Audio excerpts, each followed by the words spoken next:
Imagine sitting down in your favorite couch while Johnny Carson's velvet voice welcomes you to an evening of laughter, charm, and the unexpected. The warm glow of the studio lights creates a haze of nostalgia over the set. Carson was the master of late-night TV for decades. His quick wit, friendly smile, and easy conversation made him a star. But there was a man with real limits behind that smooth exterior.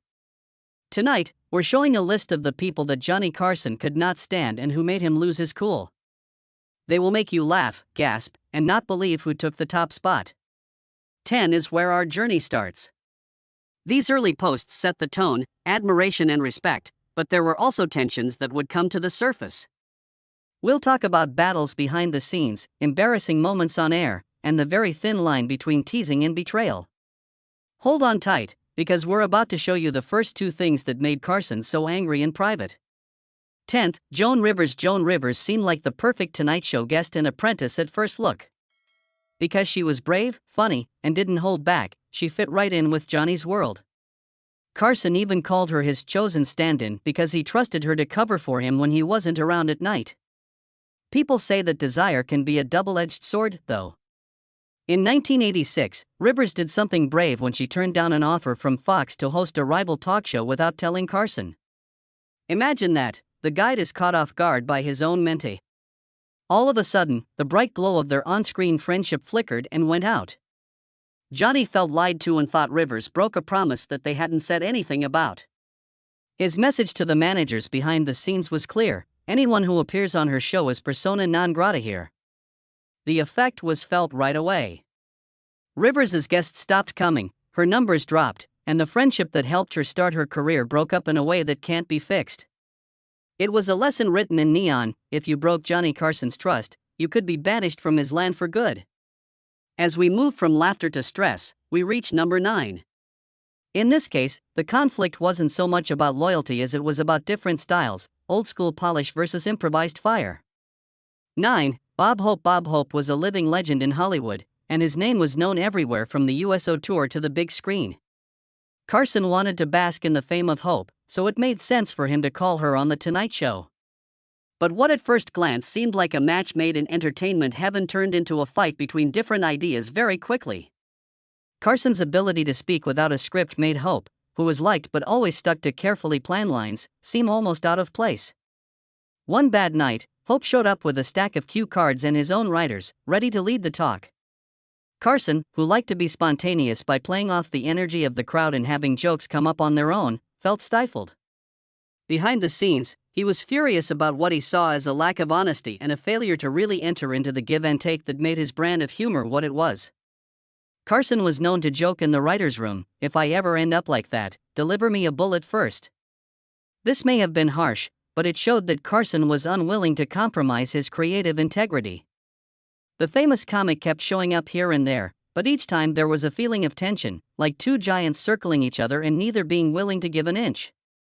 As this first act comes to a close, think about the difference between protégés who went too far and legends who stick to old methods. In both situations, Johnny's guarded side came out, showing a man who was both real and famous. We're just getting ready. Next on the list are guests whose mistakes on air and behind-the-scenes power moves moved them up the list and closer to the guest who really crossed the line. Stay with us for parts 2 and 3, where the action gets stronger, the stories get more focused, and the stakes get higher. As we move past the tension between teachers and icons, we enter a more unpredictable area where Carson was hit hard by impressions and sudden punches. The next 4 guests were in the middle of a storm, but it wasn't because they were betrayed or had bad habits. It was because Carson was very good at controlling the stage, and their skills and personalities didn't work well with his. Rich Little, the comedian who can change his look at any time, comes in at number 8. Little made a name for himself as a master imitator by taking on the voices and mannerisms of famous people from around the world to Hollywood stars. People were amazed at how versatile he was because his images were so true to life. What moved the crowd, though, made Carson very uncomfortable.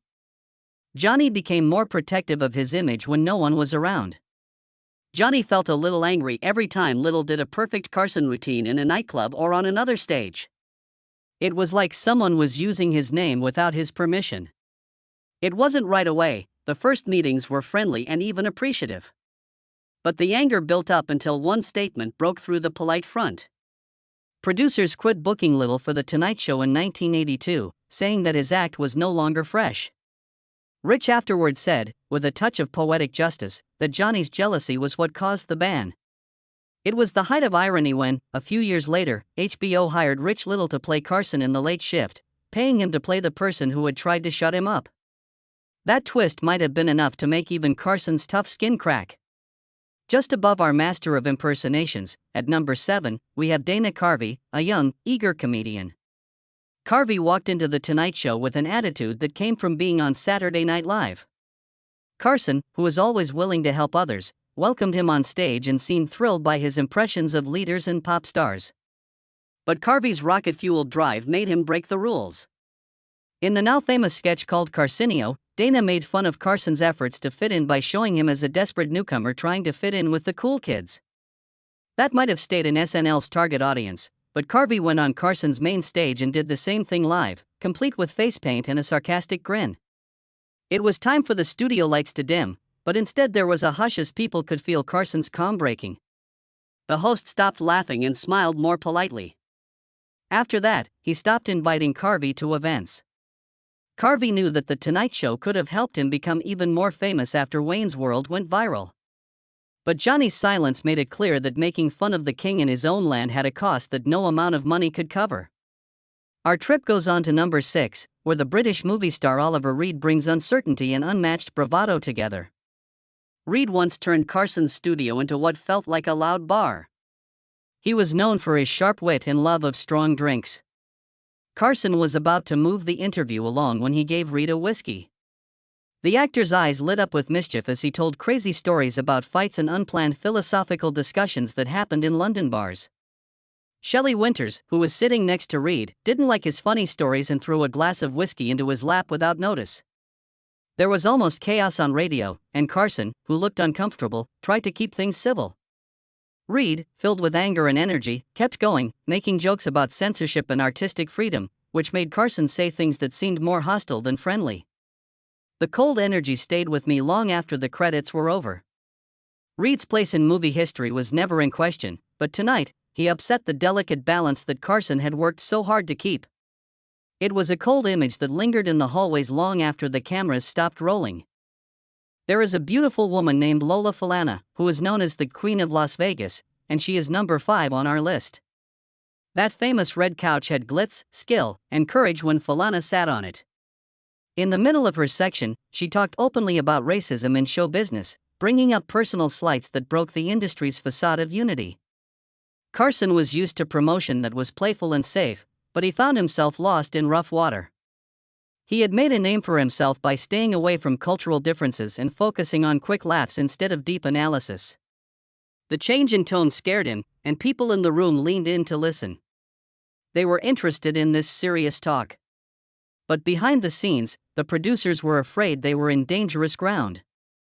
Invitations stopped coming in, and Johnny's show stayed close to Falana even though she kept winning on the strip. Carson liked peaceful entertainment, but Falana was brave enough to tell the truth, which went against Carson's tastes.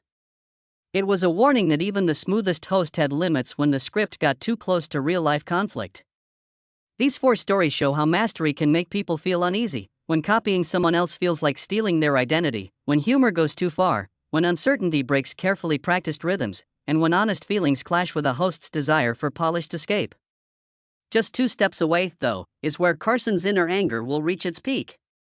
There are still 4 people left, and each one made him angry in a different way. Hold on tight as we count down to the guest who really ruled when they stormed Johnny's late-night castle. As we got closer to the top half of our list, the air backstage at The Tonight Show shook with excitement. The next 3 guests pushed Johnny Carson's strict control to its limits, putting loyalty against real estate deals, on-screen chemistry against off-screen distance, and personal limits against fun jokes. Read entries 4 through 2.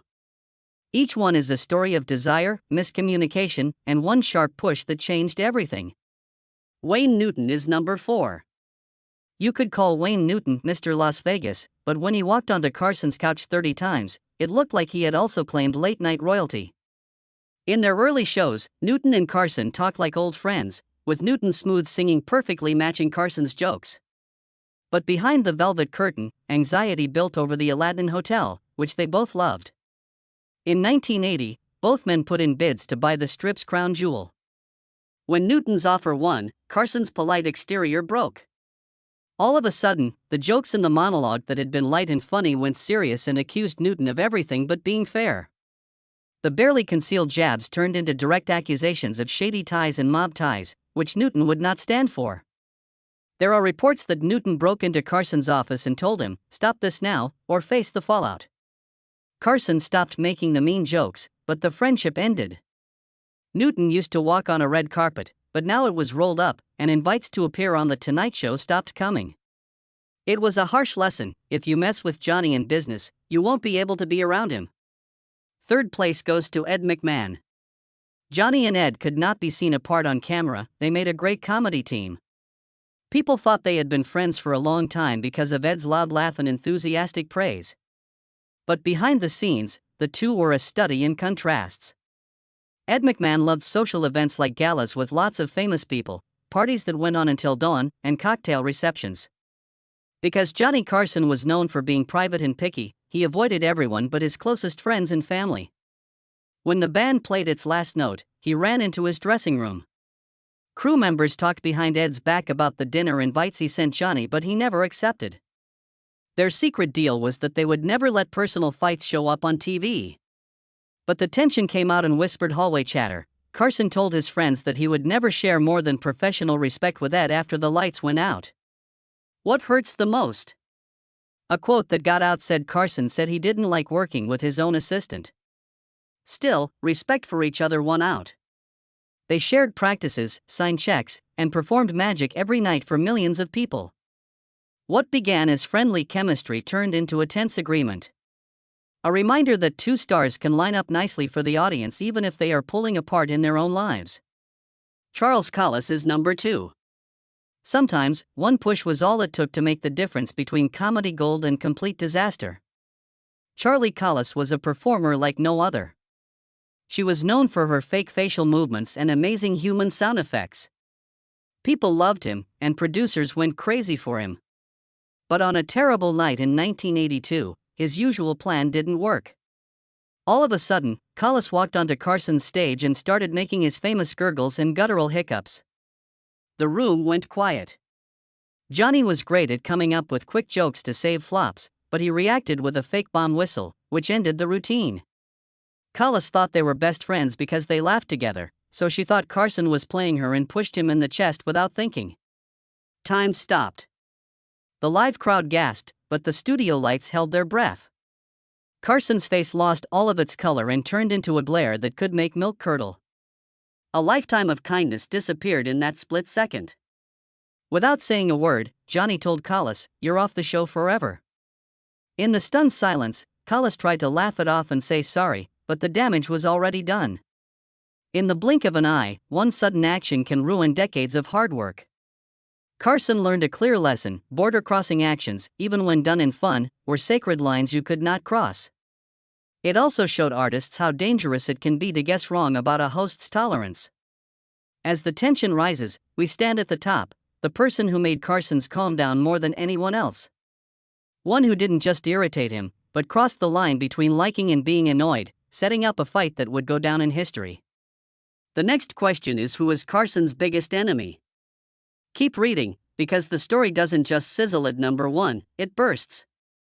Now comes the moment you've all been waiting for: who won the top spot on our list of guests Johnny Carson could not stand? This story isn't about betrayal caused by desire or a mix-up of different comedic styles, which might surprise you.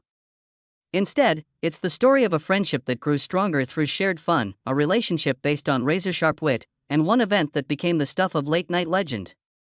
Their name for Don Rickles was the Merchant of Venom. He is at the center of it all. But before you think of it as a nasty fight, know this: it was both interesting and frustrating. It was a game of jabs between two comedians who knew exactly when to say something funny. There were a lot of one-liners ready for Rickles when he first came on The Tonight Show. With such a big grin, he said hurtful things that made you want to laugh even though they hurt. Johnny Carson, on the other hand, thought Rickles was brave. On stage, they had great chemistry with each other, giving each other energy. Even each other was one of the many things they made fun of, but they always got applause for it. The crowd felt the electric thrill of not knowing what would happen next. Sitting next to Rickles was like going into a crazy stand-up comedy show where anything could happen. What no one saw coming was how fragile that trust was. Carson had a treasure chest full of small, personal things that were important to him that were hidden beneath the laughs. One of them was his beloved cigarette box, a smooth wooden case that he brought from New York and was filled with memories of his early work. In Rickles' world of physical comedy, the box was a prop for late-night jokes and made a nice jingling sound on stage. It didn't until one night. It got a little out of hand for Rickles while he was guest hosting while Carson took a night off with Bob Newhart. During the show, he held up the box like a prize and hit it on the desk, using the lid as a drum. He saw it as just another joke or piece of surprise. Carson, who was watching from cameras behind the stage, thought it was a sin. When the show was over, Rickles left the set without realizing that he had made the king mad. Carson came back the next evening.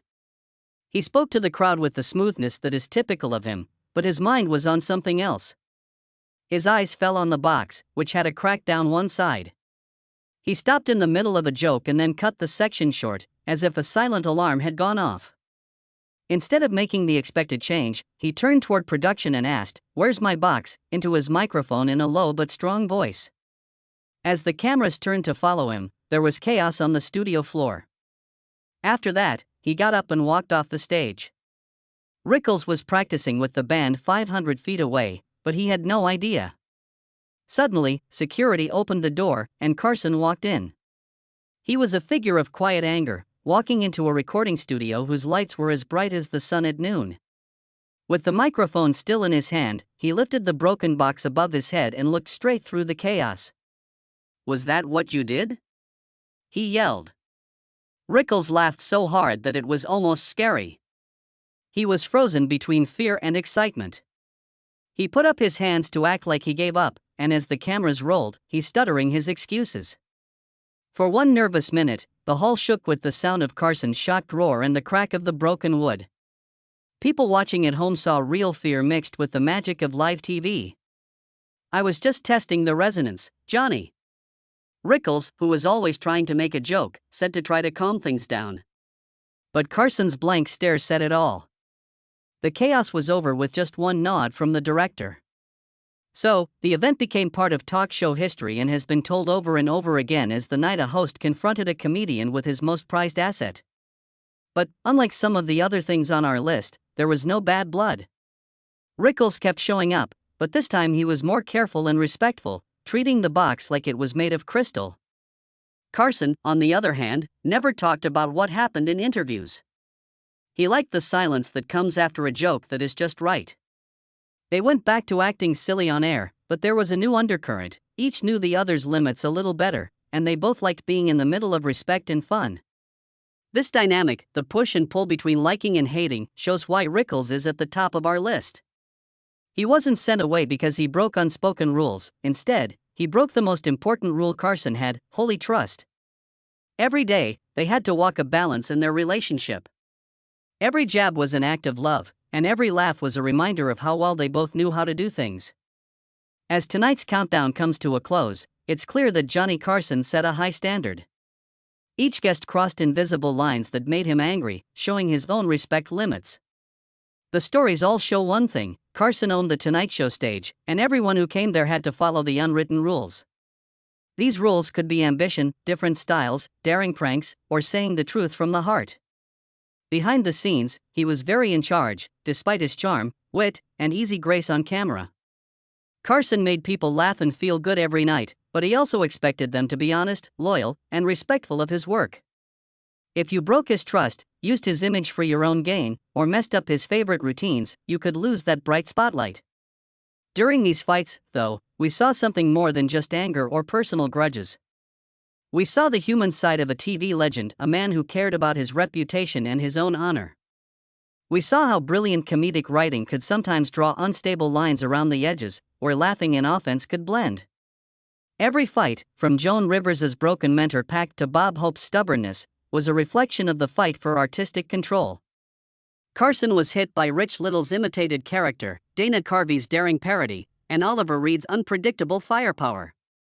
Lola Falana's brave honesty, Wayne Newton's broken friendship, Ed McMahon's business truce in silence, and Charlie Collis's faithful push. The last thing that made their relationship famous was the way Don Rickles destroyed that wooden sign on stage.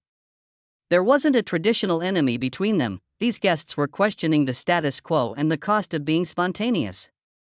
Each story shows us that we can't always trust entertainment, that laughter isn't always a bad thing, and that limits aren't always clear until they're broken.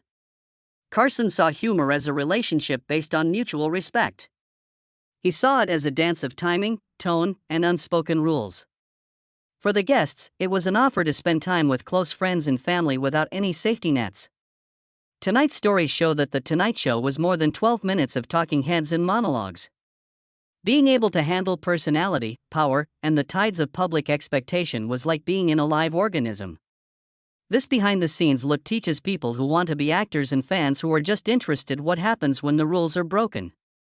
It shows Carson's deep humanity by showing how kind he was, how good his taste was, and how willing he was to stand up for what he believed in. His rulebook didn't have any official laws in it, but anyone who sat down on that famous couch quickly learned the rules. If you spoke out without permission, made jokes without thinking, or used religious customs as props, you would get in trouble quickly. Even though there was a lot of stress and sometimes anger, there was also love in the air, which is a tribute to the comedy mastery. Nobody got angry after the applause, and no fight got in the way of their love for the magic of live TV. Even broken relationships could get back together through habit. Trust that had been lost could be rebuilt if respect came back. In this way, Don Rickles is the perfect example of tonight's most interesting feud. His jabs bothered Carson but strengthened their friendship. Lightning meets solid custom, and sparks fly. But both need each other to light the stage. Carson's reputation grows in those rough spots, in the unplanned stories that show character under pressure. As fans, we enjoy both the polished humor and the drama behind the scenes. We can't wait for the exciting things that are yet to come. We look for stories that peel back the layers of professionalism to reveal raw feeling, surprise, and real people. Carson is celebrated not only as an entertainer, but also as a person who builds faith and tells great stories. His limits remind us that real connection requires responsibility, no matter if you're having an icon or telling a joke. If you learn anything from tonight's list, it should be this: respecting each other is key to being funny. And it works best when the host and the guest dance on the same frequency, letting the magic of surprise shine through. It falls over when someone steps on it, showing that even the brightest light can cast dark shadows. We hope you liked this trip through memories that will last a lifetime, whispers from behind the scenes, and unforgettable showstoppers. Like these stories? Tell us about your favorite feud in the comments, and let us know which one surprised you the most. And because the night never really stops when people are talking, subscribe to get more in-depth looks into the history of TV. If you set off that alarm, you'll never miss the next secret from behind the studio doors. Late night shows are always full of drama and heart, from broken friendships to famous mic drops. We'll be back soon with new stories that show how your favorite stars in shows are really people. Do not turn on the lights until the next act. Remember that every show has a story to tell. Thanks for watching and coming along with us as we go through Johnny Carson's most exciting times. We'll see you in the wings, where the next adventure is just around the corner. Tell us what you think, and come back next time for more truths. Tonight's countdown showed not only fights but also how trust is easily broken. Each guest showed us that people's identities, not scripts, are what make a show what it is. Johnny Carson wasn't just a show, he made sure that jokes were safe. On his red couch, Serendipity danced with limits that not many people were brave enough to set. We sat with him as he kept his heritage safe from greed and evil. From the mentor who caught him off guard to the comic who broke a memento. We found the point where envy and respect met in a single move. Our trip made us remember that trusting entertainment is like making a deal that you can't see. Charm and skill can quickly turn into stress and silence without it.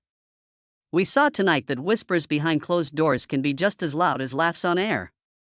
We learned that a broken prop can quickly break up a friendship. We learned that wanting new things and respecting custom can sometimes go against each other. Along with that, we knew that unwritten rules protect the heart of a show. Carson's unwavering fixation on following certain rules showed how much he loved writing. He molded laughter with great care, not letting easy ways dull the edge. His standards made sure that every joke was funny, but his charm brought people together from different backgrounds. Respect and humor worked well together on The Tonight Show. Guests who joined in that dance shone in Carson's light and left their mark. Others who went off the beat were left to wait alone in the bushes. But even in the dark, there was no fighting that went on past the sound of the clapping. That lesson taught us that disagreement in art can be short-lived. After all, talent comes from putting energy into making something together. We remembered that lesson tonight by seeing both the fights and the comebacks. We saw empires of wit rise and fall, sometimes on very thin legs. We saw how desire can make even the brightest stars lose sight of being polite. We also saw how real understanding can fix a joke that has been broken. Each time a star was sent away, a moment of magic took its place. Because of its ability to bounce back, The Tonight Show stayed a live stage. Carson is remembered in every late-night laugh that isn't afraid to be different. Hosts who combine mischief with careful craft are still influenced by him. The red couch is still a sign of trust that comes from being invited. When people sit down on that couch in the future, they will know the rules that Carson set. Their weight is felt on those secret edges below the studio lights. They also honor the unspoken deal that ties a good show to the truth. Every time we click or watch, we also sign that unseen contract. With our attention, we show what makes us happy and what makes us feel uncomfortable. Carson understood that dynamic power and used it in routines he did every night. Rituals are comforting, but they need brave people to make them interesting. These surprises change the world, help people get jobs, and tell us why we watch. We want real, emotional, or tense times that go beyond the pages of a script. How strongly we connect with authenticity is shown by how interested we are in these stories. Tonight's countdown took away the glitz to show real feeling. It made us love stories again in a way that respects both the artist and the guest. It asked us to value the jokes and the deals that were not said. We were asked to think about the limits we put on ourselves. What parts of life do we let happen, and what parts do we strongly guard? Carson's limits reflect the need we all have for faith and independence. His life shows us that to be successful, you need to be both kind and strong. To let people laugh while protecting the purity of one's own world. Finally, may these stories always teach us to play with care. Let's make room for funny things that make us feel better without trampling on respect. Let's celebrate Carson's skill at keeping his balance on that famous couch. And may the stories we tell be full of life, not just words from a script. If you liked this trip through the secret halls of laughter, please share it. These stories should help your friends remember that greatness often hides flaws. Join our ongoing exploration of famous TV moments by subscribing now. Next week, we'll talk about the problems that no one sees that morning show legends go through. That part says there will be new people, new limits, and new information. Until then, keep looking for the magic that happens outside of the big acts. Thanks for coming with us as we learn a lot about the past of late night.